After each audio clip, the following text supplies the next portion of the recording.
Kafka is Star Rail's premier dot damage dealer. She's an absolute powerhouse and completely solves the backloaded nature of damage over time. In this 3-minute guide, you'll learn everything you need to build the best possible Kafka.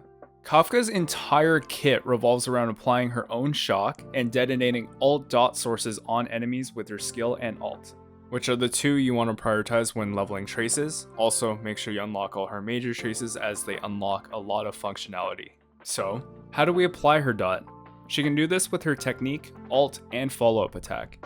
Each of these methods has a 130% base chance to apply the shock, thanks to her A6 trace.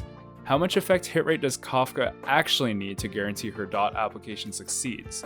Against enemies with the highest effect resistance of 40%, you would need a total of just over 28% to guarantee it.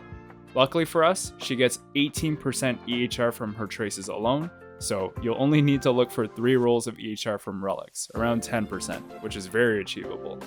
Speaking of relics, her best generalist set is 4-piece Sizzling Thunder. You can also opt for mixed 2-piece Thunder with 2-piece Musketeer or 2-piece Hackerspace, but funny enough, 4-piece Quantum can situationally be her best set, especially when paired with Silver Wolf or Pella. Space Sealing Station is her best planar set, no question. As for main stats, I recommend an attack percent body, speed boots, lightning damage orb, and attack percent rope. For substats, you really just want to target as much attack percent as you can, with speed being higher or equal in priority until you hit certain breakpoints.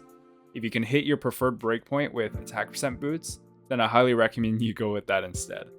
I personally recommend aiming for the 134 speed breakpoint, allowing a character to go twice during the 0th cycle of Memory of Chaos and each 3rd subsequent one.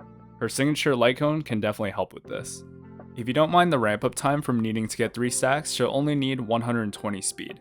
Her light cone priority has her signature, Patience is all you need, barely edging out an S5 Good Night and Sleep Wall if 3 debuffs are maintained. Following that is Welt's signature, In the Name of the World. If you don't have the above options, S5 Fermata is free to play and only slightly outdone by Welt's signature.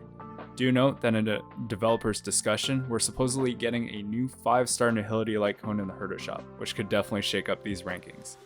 In order of strength, Kafka's Eidolon 6 wins out by quite a large margin, which makes sense. Following that is her E1 and E2, both of which will synergize greatly with future dot characters. As far as synergies go, Kafka is also a great enabler for our current dot characters, Sampo and Luca. Ideally, for teams, you want to run a solo Preservation or Abundance. You want 1 of Sampo or Luca, and 1 buffer or debuffer. If you're not a fan of building the 4-star dot characters, don't worry. Kafka performs well solo, and you can use Asta, Tingyan, Pella, Silverwolf, or even Bronya as a secondary buffer instead.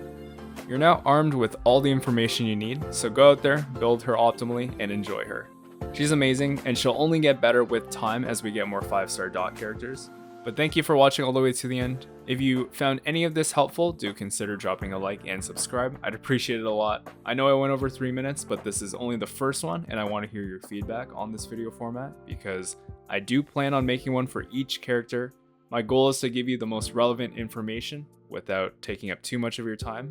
Anyway, stay tuned for the next one. I will see you next time.